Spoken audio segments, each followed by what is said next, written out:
Great stuff. Right, it's my great pleasure to welcome Neil de Costa. Thank you, Bhavan, for making the connection. And Neil, your 10 minutes of fame starts now. Great stuff. Okay, hi everyone. Welcome to this quick presentation. My name is Neil. I'm a tax specialist at Kaplan, and I've made friends with Pav, and I'm here today to tell you a little bit about capital gains tax, computing tax for individuals. So I'm sure many of you have got clients who might realize capital gains. So just giving you a quick intro on how to deal with it. So essentially, a capital gain arises on what's called a chargeable disposal of a chargeable asset by a chargeable person. Okay, so chargeable disposal for chargeable asset by a chargeable person. And in terms of a chargeable disposal, this includes either a sale or a gift of an asset.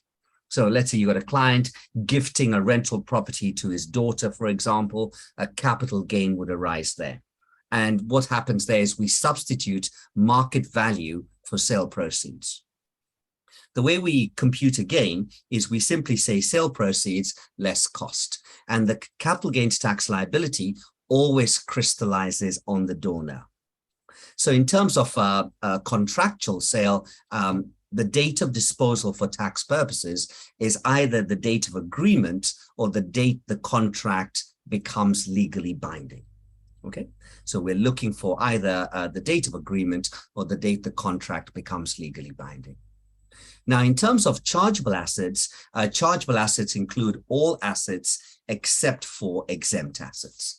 In terms of a chargeable person could be an individual, a company, or even a trust. Okay, but I won't be getting into complex areas like that today. Today, we're just going to focus on individuals. And the key thing about individuals is just remember, we get this tax-free annual exemption of 12,300.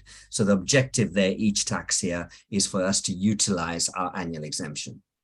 Now, any disposals on death, so any gifts, for example, legacies on death, are exempt from capital gains tax because obviously those are subject to inheritance tax. Now, it's important to be aware which assets are exempt for CGT. Okay, so exempt assets are tax-free, and that includes, for example, our main residence. So with regard to our main residence, we claim what's called the principal private residence exemption, which, as long as we've occupied the property, means our main residence escapes tax when we sell it. The other thing we've got is cars, including vintage cars, cash. One important point to be aware of is cryptocurrency. You might have clients dealing in crypto. Cryptocurrency is considered to be a token. And because it's a token, it's a chargeable asset. So a client that makes, I had a client, for example, who made some crypto capital gains, and these gains were taxable. Wasting chattels with a life of less than 50 years. The classic example of that is a racehorse, bolts. I had a client who sold a Rolex watch, for example. Okay, so a Rolex watch is a wasting chattel. So the gain on the Rolex watch was exempt from capital gains tax. And lastly, cheap chattels, things like antiques. You might have clients dabbling in antiques. As long as the cost and market value does not exceed £6,000, it's exempt from capital gains tax. Other types of exempt assets are things like qualifying corporate bonds, so QCBs, gilts, like, as you know now, interest rates are on the rise, so many people are buying gilts. Okay, so obviously with the economy the way it is, interest rates set to go up. Many clients are investing in gilts. So what we're saying is if they then liquidate the gilts in the future, the gilts are completely exempt from capital gains tax. The other thing that's tax-free are shares in a venture capital trust. So another day, perhaps I can talk about venture capital, but we're allowed to invest up to £200,000 each year in venture capital trust shares. But VCT shares are exempt from capital gains tax. And then the other thing is all the current assets of a business. So we already talked about cash, but we could also have working capital. Things like inventory or receivables are exempt assets for CGT. And any assets held in an ISA. Okay, so an individual savings account. So any assets held in an ISA. Don't worry about copying all this stuff down, Leah. I'll share the presentation with you at the end of the lecture. Okay. Yeah. So any obviously clients can invest up to £20,000 a year in ISAs. And remember, over the life, I've got many clients who've got several 100,000 in ISAs. All that is protected from capital gains tax. So a typical exam scenario, for example, one day is a wealthy woman. She's looking to raise 750,000 to buy a new business. So which asset should she sell to raise the funds? Okay, guys, now this is where I look for some interaction. What kind of asset should Wanda liquidate? All the assets which are exempt from capital gain tax. Absolutely correct. Thank you very much. Yeah. So she can liquidate her exempt assets to raise money to buy the business. Okay. Because by liquidating her exempt assets, she will not have any tax cost in terms of the sale of the assets. And that'll allow her to raise funds tax-free for her business investment. In terms of computing a capital gain, the main thing you're likely to find is that your clients will be computing gains on properties. So we start off with the gross sale proceeds of the market value. We are allowed to deduct any selling costs. So typically estate agents' commissions, legal fees, surveyors' costs can be deducted in computing the gain. We then deduct the original cost. And what we mean by the original cost is the cost of the property when it was originally purchased. And once again, any legal fees. One thing I'd recommend you do is if you're computing a gain on a property, get the completion statement, obviously, because that'll give you a breakdown of the costs. You also look for any enhancement expenditure. So enhancement expenditure is capital improvements. That then gives you a gain. In terms of any exemption or deferral relief, exemption or deferral reliefs are only available if the asset is a business asset. And in terms of property, the only property asset that could be a business asset is furnished holiday lettings. So should your clients own furnished holiday lettings, they are treated as business assets and there are various CGT reliefs available. What we then do is we deduct current capital losses. So current capital losses must be deducted in full. Okay, so any capital losses in the same tax year, 6th of April to 5th of April, must be deducted. And then we deduct the annual exemption. Now, with regard to capital losses brought forward from earlier tax years, you can restrict the offset to preserve the annual exemption. So what we do is we deduct capital losses brought forward after the annual exemption.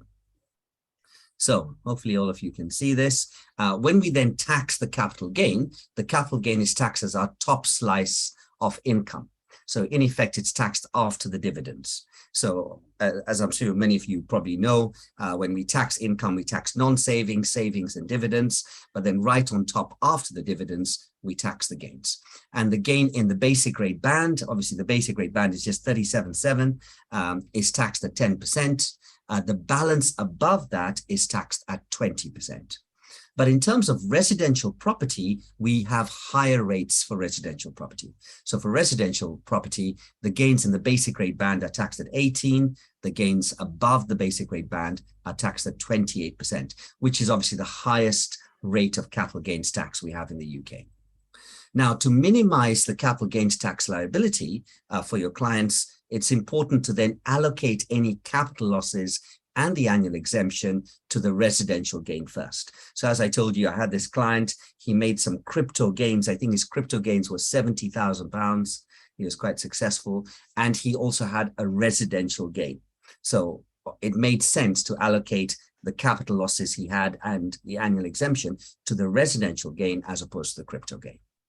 In terms of the capital gains tax liability, the CGT liability, we don't make payments on account for capital gains tax. So generally, we pay CGT in a single payment on the 31st of January following the tax year of disposal. I think Leah was talking about self-assessment. So as you know, when we send in our return, we pay the CGT.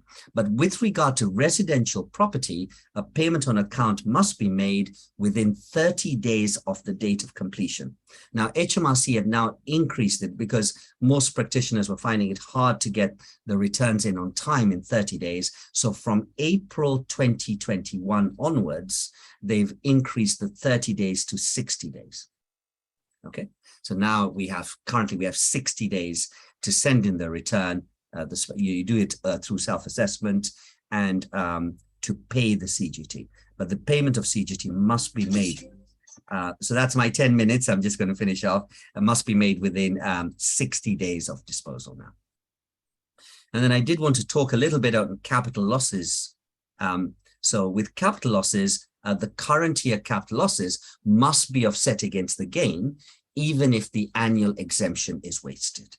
Okay, so if the client has a capital loss and a gain in the year, you must offset the full capital loss against the gain. In terms of capital losses brought forward, we can restrict the offset to preserve the annual exemption. Now, any unused capital losses can only be carried forward against future capital gains. So generally, there's no provision to carry back your capital losses, but unused capital losses can be carried forward. So you can't, if you like, carry back a capital loss to get a refund of CGT previously paid. The other thing to watch out for, at times, many clients may have a portfolio of rental properties. So the client may make a disposal to a family member, and a family member is called a connected person in tax. And what happens here is if you end up with a capital loss on a disposal to the family member, that capital loss is ring-fenced and it can't be offset against your other capital gains. You can only offset it against capital gains arising on disposals to the same family member. Now, in the year of death, so in the year of death, I don't know whether you should know, hopefully all of you know this, you get a full personal allowance and annual exemption in the year of death and the year of birth. But essentially in the year of death, if you've got capital losses, that's when they can be carried back. So they can be carried back against the capital gains of the 3 previous tax years on a LIFO basis, last in, first out. It is possible for us to make what's called a negligible value claim if a value of an asset falls. And the reason we do this is we're trying to crystallize a capital loss. And you do this through the tax return. And then the value of the asset going forward is 0. Okay. And that brings us to the end of my presentation, guys. Okay. Good. So any questions?